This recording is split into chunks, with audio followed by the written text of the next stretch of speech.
Hi, Falcons. I am back to read to you the next chapter of Escape from Mr. Lemoncello's Library by Chris Grabenstein. And when we left off at the end of chapter 4, Kyle had just found out that Mr. Lemoncello was going to be the final judge in the essay contest. And remember what his essay said. It wasn't much of an essay. It said, balloons, there might be balloons. I think he might be regretting that essay now. Here we go, Chapter 5. Eating lunch in the cafeteria, Kyle stared at his wilted fish sticks, wishing he could pull a magic take-another-turn card out of thin air. I blew it, he mumbled. Yep, Akemi agreed. You basically did. Can you imagine how awesome that new library is going to be if Mr. Lemoncello and his imagination factory guys had anything to do with it? Yes, I can, and I'm kind of hoping I get to see it, too. After all, I wrote a real essay. Not one sentence about balloons. Thanks. Rub it in. Akemi eased up a little. Hey, Kyle, when you're playing a game like Sorry, and you get bumped back 3 spaces, do you usually quit? No. If I get bumped, I play harder because I know I need to find a way to get back in those 3 spaces. Get back those 3 spaces and pull ahead of the pack. Hey guys! Miguel Fernandez carried his tray over to join Kyle and Akemi. He was being followed by a kid with spiky hair and glasses the size of welder's goggles. You two know Andrew Peckelman, right? Hey, said Kyle and Akemi. Hello. Andrew is one of my top library aides, said Miguel. Cool, said Akemi. Mrs. Youngins, the librarian, just confirmed that Mr. Lemoncello is the top secret benefactor who donated all the money to build the new public library. $500 million. She heard it on NPR, added Peckelman, who more or less talked through his nose. So we did some primary source research on Mr. Lemoncello and his connection to Alexandriaville. What did you find out? Asked Kyle. First off, said Miguel, he was born here.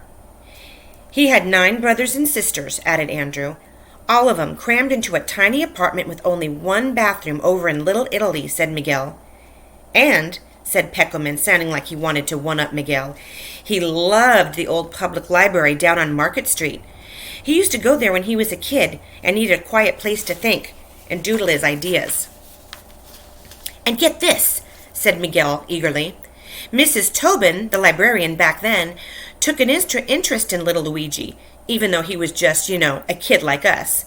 She kept the library open late some nights and let him borrow junk from her purse or desk, thimbles and thumbtacks and glue bottles, and even red Barbie doll boots, stuff he used for game pieces so he could map out his first ideas on a library table.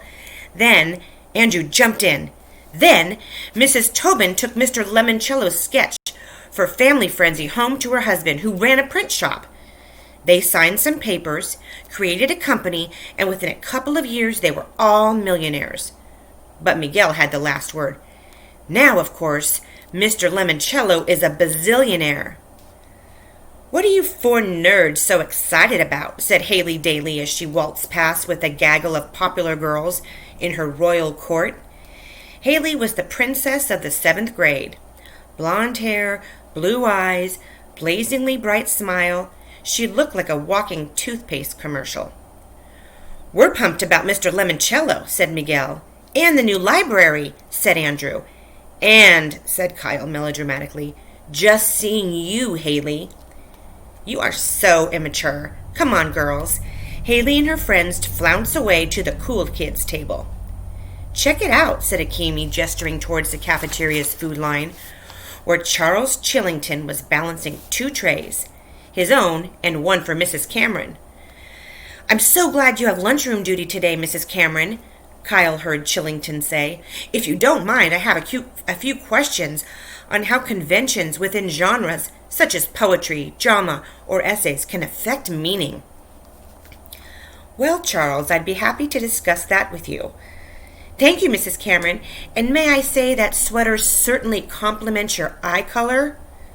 What a suck-up, mumbled Akemi.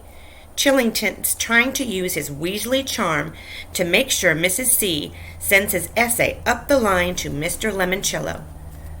Don't worry, said Kyle. Mrs. Cameron isn't the final judge. Mr. Lemoncello is. And since he's a genius, he will definitely pick the essays you guys wrote. Undoubtedly, said Peckleman. Thanks, Kyle, said Miguel.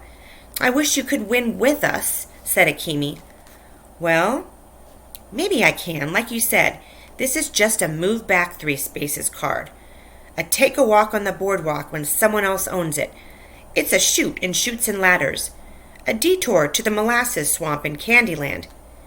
Yo, Kyle, said Miguel. How many board games have you played? Enough to know that you don't ever quit until somebody else actually wins. He picked up his lunch and headed for the dirty tray window. Akimi called after him, Where are you going? I have the rest of lunch and all of study hall to work on my new essay. But Mrs. Cameron won't take it. Maybe, but I've got to roll the dice one more time. Maybe I'll get lucky. I hope so, said Akimi. Me too. See you guys on the bus. I love this book. I hope you guys love it too. I'm super excited to see what happens in Chapter 6. All right, Falcons, I will see you next week. Talk to you soon. Bye.